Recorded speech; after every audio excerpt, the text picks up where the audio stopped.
All right, good morning, everybody. Don Fregulia, Operations Section Chief for California Team 5.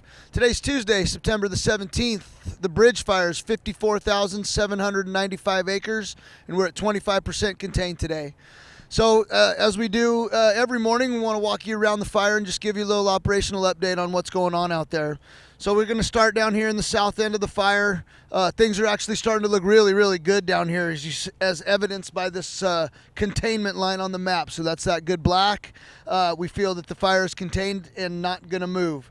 The only thing that we really have left down here is going to be in the vicinity of Sunset Repeater Site, and just the terrain is very, very challenging in there. It's continuing to pose just a little bit of problems for us. We don't expect any growth out of this last little piece over here. Just the aircraft got shut down yesterday because of the wind. So we had high winds yesterday, low ceilings. Wasn't safe for the aircraft to fly out there yesterday.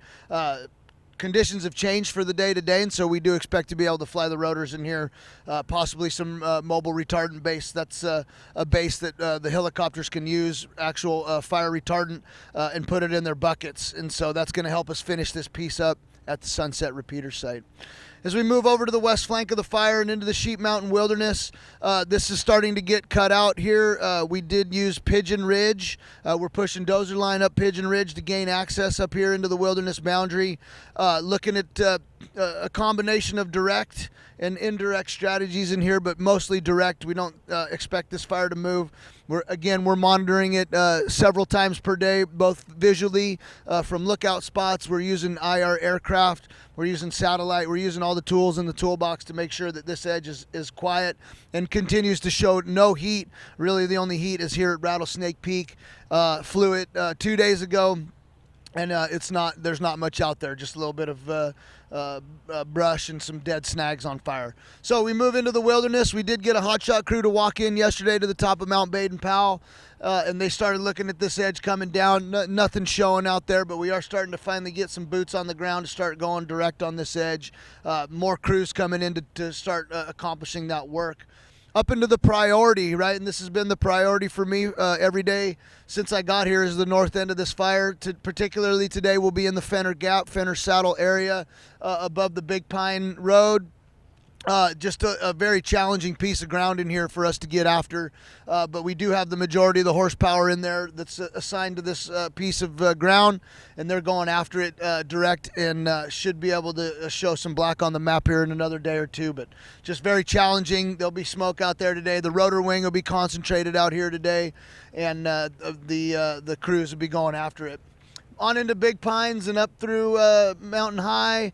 Up here, look at that. We got some black on the map last night finally. So we're looking really good out here where this fire went out in the desert.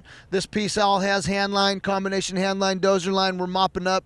Aggressive mop up taking place in this piece of ground here today. Expect that to turn black probably in the next 24 to 48 hours.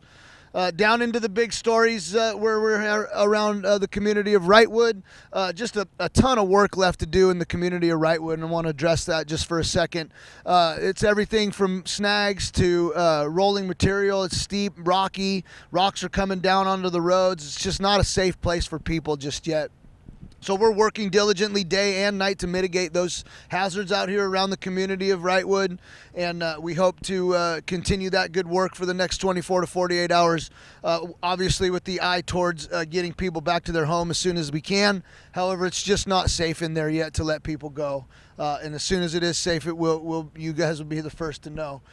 Down to the Wright Mountain, south of Wright Mountain, where we were fighting fire out here above Lytle Creek. That's looking really good. We were able to get crews inserted in there yesterday again, and they're going after it using the full complement of tools, rotor wing, as well as the crews out there doing some really good work, both federal and LA County crews in there. Back out into the wilderness here, this piece we've been talking about, we're having a challenge to get boots on the ground out there. We continue to monitor it from the air, with the IR and very little heat showing out here anywhere south of Wright Mountain. In fact, if you look at the IR perimeter for today, I think there's maybe 10 isolated heats all along this flank. So nothing of too big a concern, but we will go chase that down in the coming days. We were able to put a crew in here above Baldi Village again today, local crew from the Angeles Little Tahunga Hotshots. So they're going in there today to start looking at this piece and starting to button it up.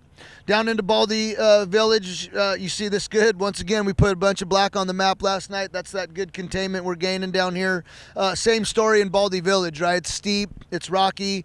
There's infrastructure that needs to be repaired still in there from both the power and the gas side of things.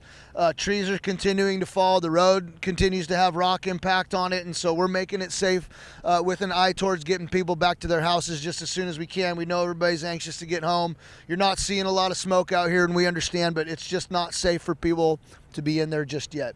So with that, back to sunset like we did. Have a good day, and we'll talk to you guys again tomorrow. Thanks.